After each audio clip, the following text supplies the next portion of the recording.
सरफरोशी की तमन्ना अब हमारे दिल में है, देखना है जोर कितना बाजुए कातिल में है। 19 दिसंबर 1927 यह वो तारीख थी जब उत्तर प्रदेश के गोरखपुर, फैजाबाद और नैनी जेलों की दीवारें इसी आवाज से गूंज रही थी। रामप्रसाद बिस्मिल, अशफाक उल्लाह खां और ठाकुर रोशन सिंह, उनके लिए मौत कोई सजा नहीं बल्कि वो महबूबा थी जिससे मिलने के लिए वो बेताब थे।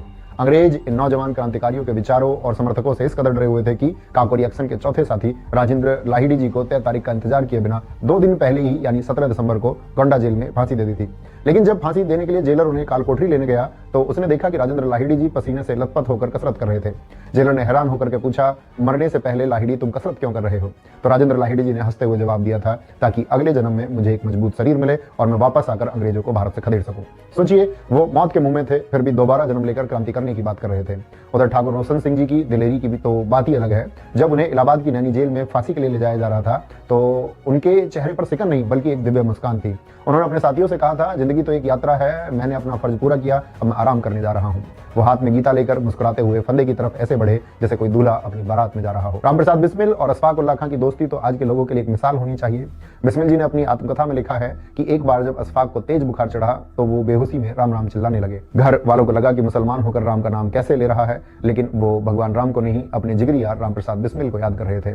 पर आज जब हमारे समाज में व्हाट्सएप यूनिवर्सिटी के जरिए नफरत का जहर घोला जाता है, हमें हिंदू मुस्लिम के नाम पर लड़ाया जाता है, तो हमें बिस्मिल जी की आखिरी बातों को समझना चाहिए। उन्होंने कहा था, अगर तुम हमें सच में याद रखना चाहते हो तो हमारी एक ही निशानी काफी होगी और वो है हिंदू मुस्लिम एकता। आपस में लड़कर हमारी शहादत को बर्बाद मत करना। उनकी शहादत सिर्फ आजादी के लिए नहीं थी, वो एक ऐसे भारत के लिए थी जहां चरित्र और इंसानियत महान हो, जाति या धर्म नहीं। फांसी के फंदे को गले लगाने से पहले जब बिस्मिल जी की मां मूलमती देवी जी उन्हें मिलने जेल आई तो अपनी मां को देखकर उस लोहे जैसे मजबूत क्रांतिकारी की आंखों में भी आंसू आ गए थे।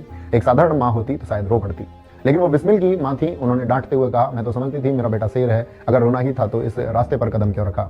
तब बिस्मिल जी ने हंसते हुए कहा था, मां ये आंसू डर के नहीं है, ये तो इसलिए है कि तुम्हारे जैसी शेरनी मां मुझे अगले जन्म में मिलेगी या नहीं। और फिर 19 दिसंबर 1927 की सर्द सुबह में वंदे मातरम के नारों के साथ में वो तीनों हंसते हंसते फांसी के फंदे पर झूल गए।